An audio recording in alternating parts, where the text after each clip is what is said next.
I'm Shwa, and you are listening to Light Up with Shwa, a weekly podcast to open our hearts and minds on a journey with me.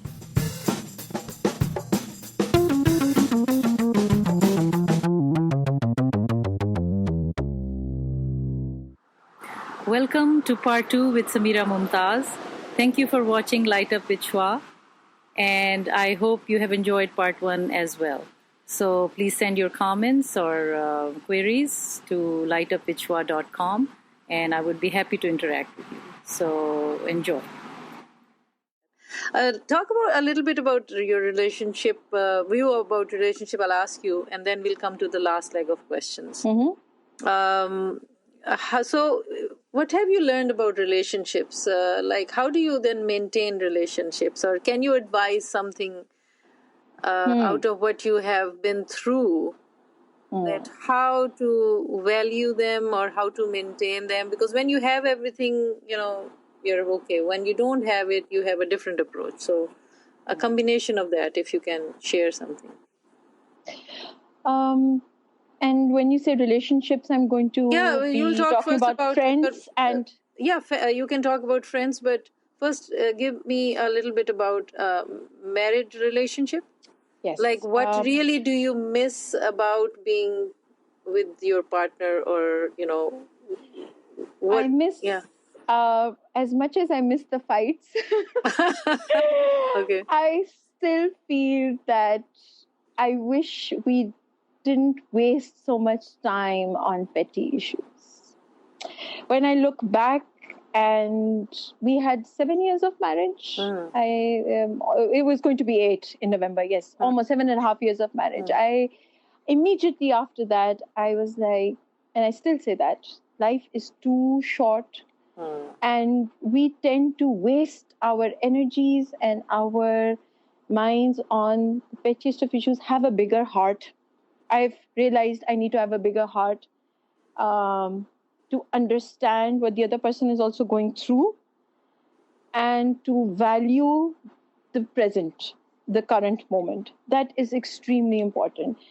When after that I would see young couples getting married, I think that's one advice I've been telling them, enjoy yourselves and learn to tell them how forgive. How to enjoy. Like, enjoy, but how?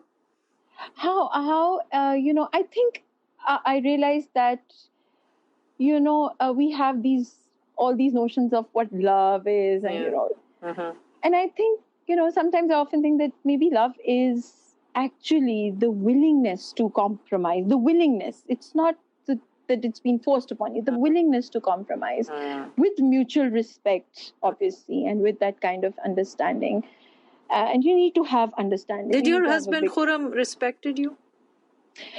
Well, I think that the fact he did, and yes, I now that I'm as a single mother, and now that I'm alone, and in so many aspects, when I see people objecting to what I do or what I say, or I realize he was so he gave me so much space, and he never questioned my choices, and he respected my decisions as a mother, as a housewife. I also studied ahead. It's very important right here to mention that I completed my MPhil research work. Actually, my viva took place a month before his demise. So which means he was extremely supportive of me studying ahead. Even with the 3 children. Even with 3 children. And it was non-stop. I would put my kids to sleep at 8 p.m. and I would study non-stop till 2 a.m. in the morning. And if he would be coming late, he would sometimes bring me goodies and snacks to eat. I gained a lot of weight during that time because of him. But that I think that shows. I think that answers your question. Yes, thank you. And he was more tense than I was when my results had to be announced.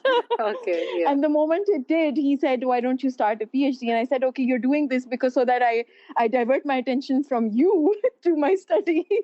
So yeah, I wanted to ask, like, what did he like about you that he wanted to marry you?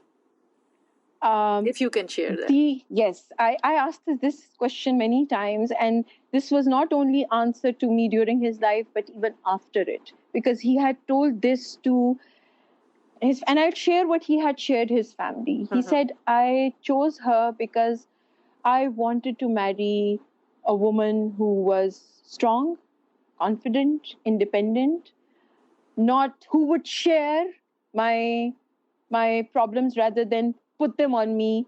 And and he used to say that when the moment I step out of the house, all I have to worry is about my career, my politics. I don't have to worry about anything. And then when I come back home, the bulbs have been fixed. Oh, okay. The bills have been paid. Oh, really?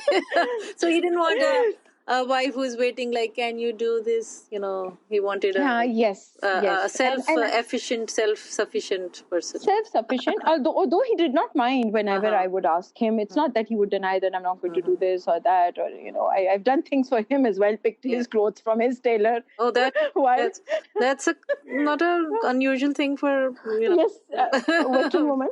Yeah. But that's what I'm saying. It was mutual. He wanted somebody who would reciprocate, actually, in terms of both emotions and practicality.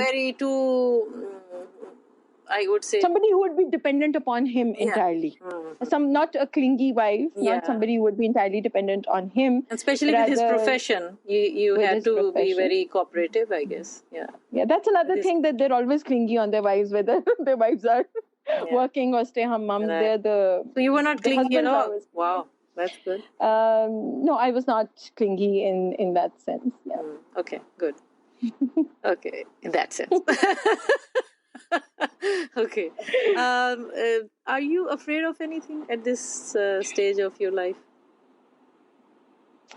To be very honest, I'm afraid of life itself, in the sense that I would wish to live a little longer and see my kids settle in life. I think having a sudden death in the family puts you in that kind of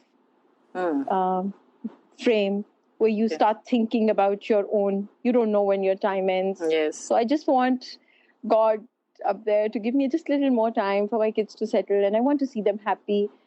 Another fear that I sometimes do have is, and frankly, I'll be very honest, is of loneliness.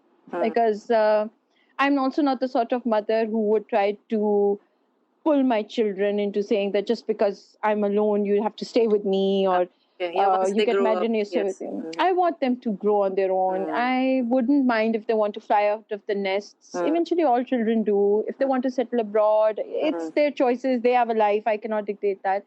Sometimes I do feel like this thought comes to me that I'm sitting in my veranda on a rocking chair as a 70-year-old woman, and then there's nobody to push my rocking chair. Well, the way you are, I think you wouldn't be asking that. You would be rocking somebody else's chair. Well, I'm blessed to have amazing friends. That's good. I'm blessed to have friends. And the thing about relationships, I just want to add one thing, whether you're married, whether you're single, whatever stage of life you are, I always advocate that you must have positive friends. Yeah. Positive friends who bring out the goodness of you within you, who want to see you grow. Yeah. Irrespective of their age, you can have unexpected, unusual friendships with people much older than you, much younger than you. Yes. And they can be a source of inspiration for you. They can push you. They can motivate you. Keep those friends close to you because they sincerely want to see you grow. Yeah. They can be friends who may look at you as somebody inspirational, and they may want to cling to you, They may derive positivity from you. Keep them also. But better to let go of people who try to pull you down. Yep, that's very important. Who discourage you. That's very important. And but to recognize that, it's the first thing is to recognize that. To recognize that. And then if any relationship, married, not married again, any relationship that brings out the negativity in you is not worth keeping.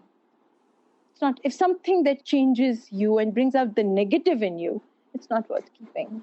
Because you've got a small life. It's only going to come once. There are no reruns, no retakes, no sequels. Like it happens in movies, this is the real life. So on that note, before I go to the last leg, and it will be little, it's okay, we have time, if you have time.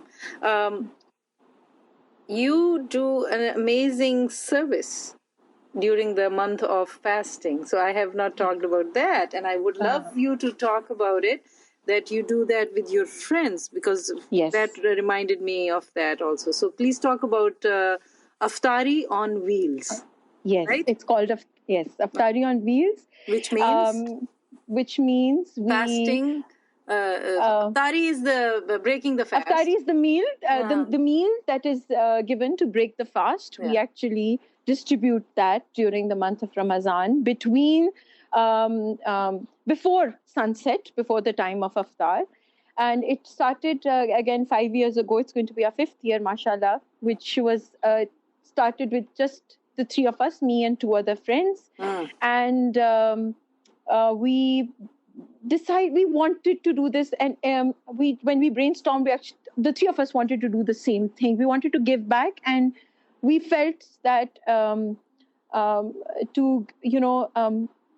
we saw hungry people on the streets, which made us motivate that we need to feed people. And we need to do something. How do you we wanted to contribute. Like you, I'm sure only 3 of you cannot do everything. So how do you do it? Right. It just started off with our own pocket monies, and we did it only on 2 Fridays in the first Ramzan, which was 2013.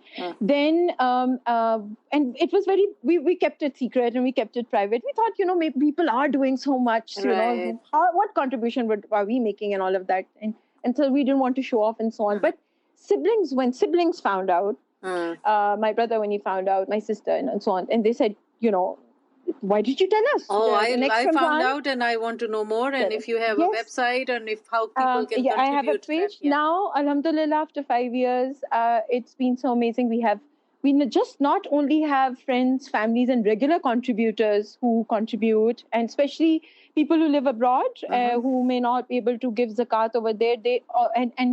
Ramzan is also a time when people are giving out alms. Because it's coming again. May. It's coming again. Yes. Are you planning to do it again?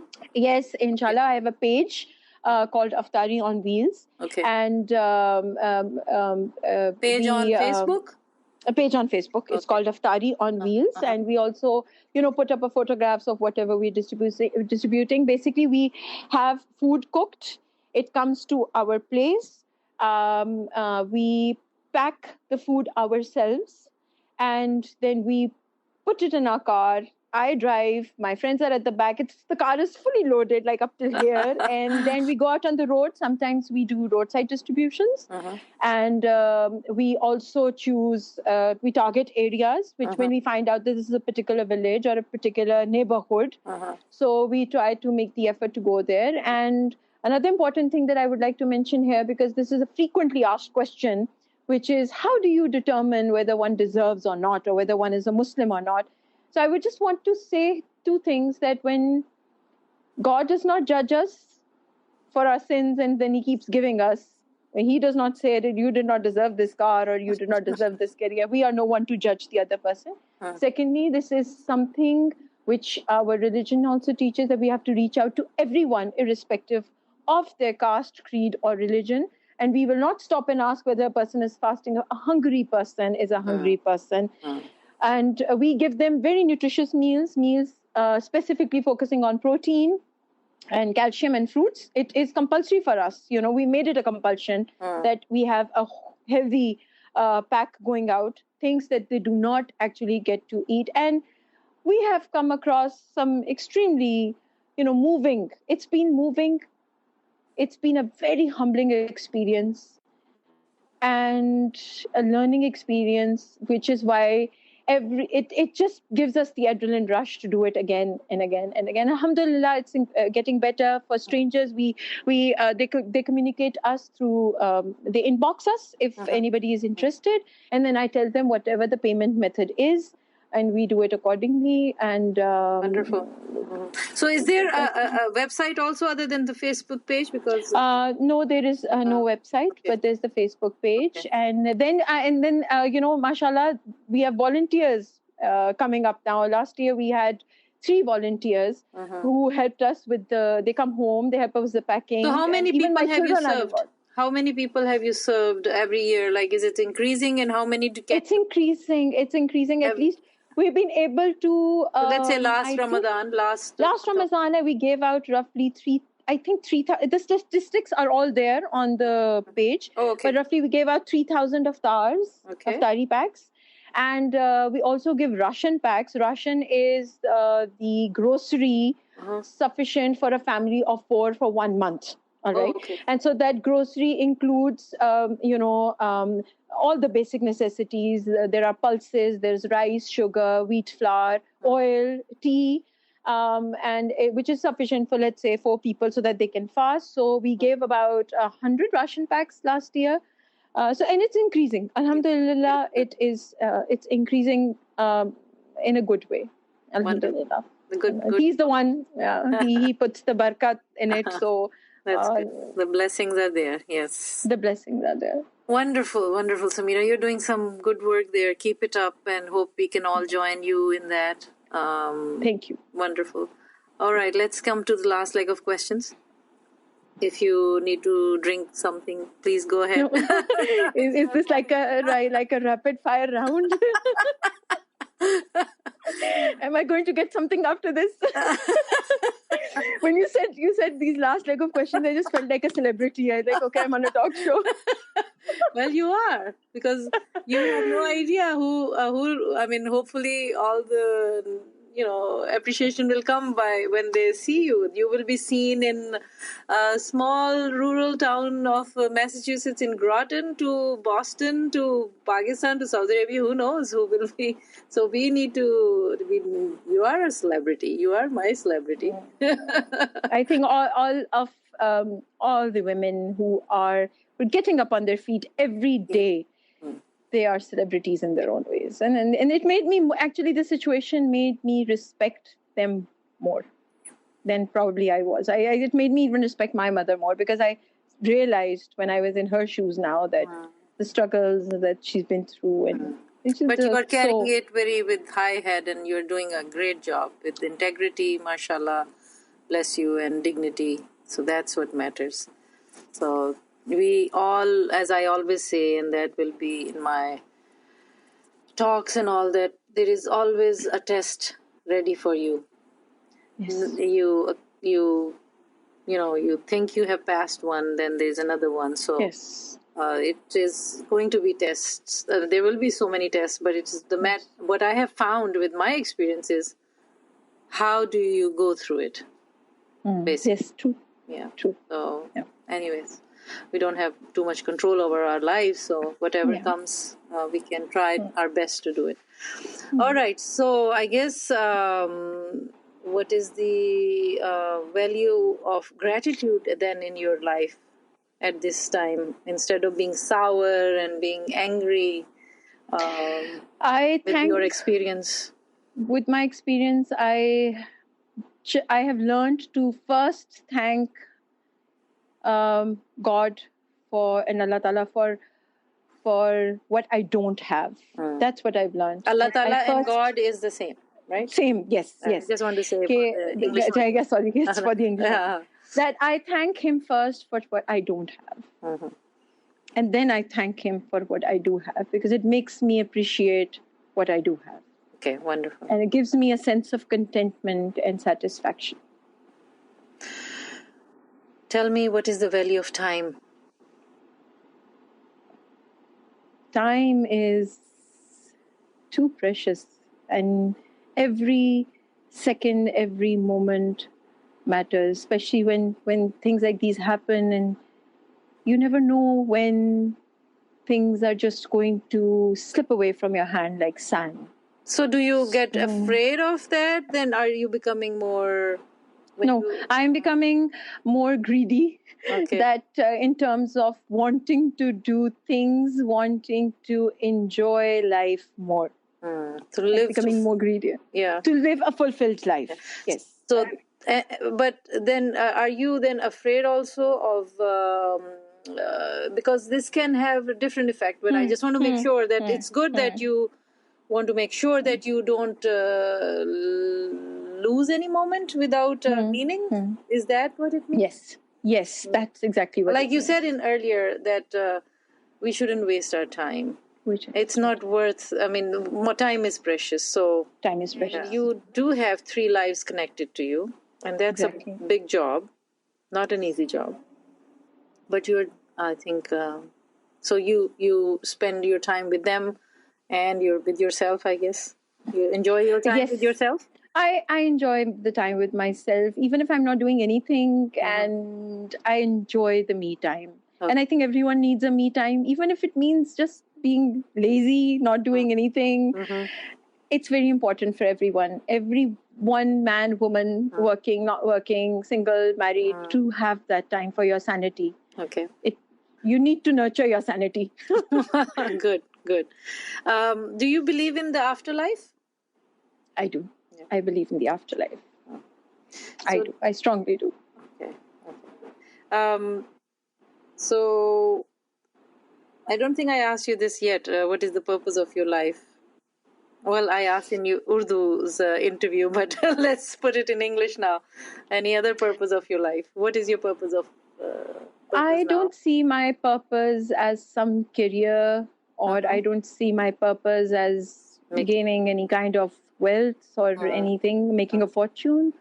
My purpose is to spend the rest of the little life that I have with positivity, with some good meaning, and try to, as I said, greedily try to grasp all the positivity and the happiness that it brings to me, with the understanding that, like you said, there are going to be tests, there are going to be falls. I am prepared. No one is actually prepared for that, but you know that it's not just a very, rosy journey, and for some it is, for some it isn't, but there are smaller tests, larger tests are waiting there.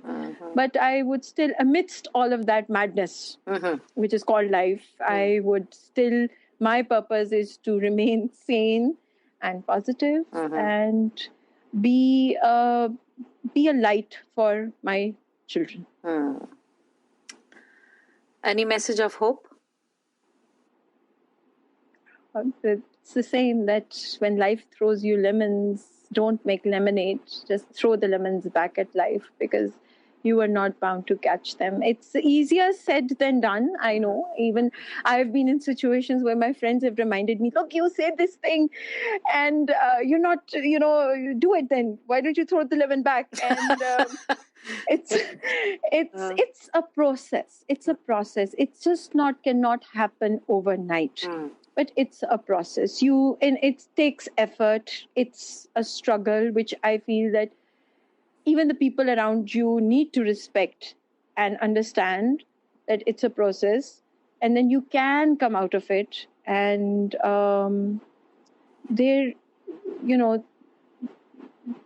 just like I said, that birthing is a process. Creating, even God, when he has to create something, it is a process. Yeah. So hope, going towards that. You will never be able to achieve complete happiness in your life. You'll have to collect those moments. And that is a process. Nevertheless, it has to come from you and you alone. Good. Thank you. And I will ask you my last question. What lights you up in all the chaos and the goods and the bads of life? I think I answered the same way, that when I look at my children and their gesture their understanding of life, when I look at that spark in the eye and I see them as wholesome human beings, it lightens up my day. And whether it's a comment with these little love you notes, my whole room is actually covered with these hearts and these love you notes, that one day my son goes, "Why are we such a love you family?" Oh, he said that. He said that. He's like, this, "I love you, Mama," here. "I love you." And he also posts the notes, right? He also posts the notes. And he got, like, for example, he got chicken pox and his sisters made a card for him, and I've posted this on. I have this notice board in the room, and he just goes and he says, being a typical boy that he is, why does everyone have to? Everywhere it's written, "I love you this, I love you that. Why are we a love you family?" That's so cute. So it lightens up my day. It just lightens up my day. What else? I think connecting with my mother lightens me up a lot. She brings sunshine into my life, because even if I get 5 minutes to talk to her, it just her insights, her understanding, her patience actually teaches me a lot. Then I love to travel and go, especially to Pakistan. I've been everywhere in the world, like not everywhere, but I've been fortunate enough to travel abroad as well. But somehow being close to my home country and my home, and taking my kids for traveling, and that lightens me up, spending time with them. Wonderful. And yeah, that's it. Thank you. Friends, good people like you. This matters a lot. When you can sit with somebody for 5 minutes whom you can connect with on such a positive level, it just brightens up your day. And you get the feeling that your day is going to go fine. So I keep those people very close to my heart. I hope, inshallah, I hope to come and meet you there too in person, and meet your friends and family, and maybe have another interview there. Have another conversation, actually. I enjoy talking to you also. Thank you. Thank you so much, Samira, for your time. It was wonderful talking to you. My pleasure. Your insights. I hope the message is clear. You have given us hope. And stay happy, stay hopeful, move forward, and go with what you want. And I like that you said, live on your agenda, not other people's agenda. So that's what it is. Thank you for watching part 2 with Samira Mumtaz on Light Up with Shwa. It's a weekly podcast on conscious living and parenting.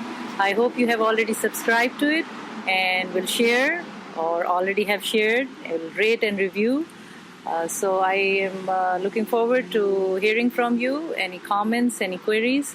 And please do let me know if you like part 1 or part 2 or both, and what part of the episode did you like, any question, what was the highlight, what did you like, any comment on both the episodes or any other episodes of Light Up with Shwa. I would be happy to receive your feedback and looking forward to interacting with you.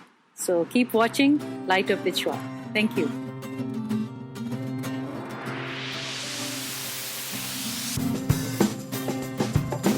Thank you for staying with me through this exciting episode. Please don't forget to subscribe and stay tuned for the next episode of Light Up with Shwa.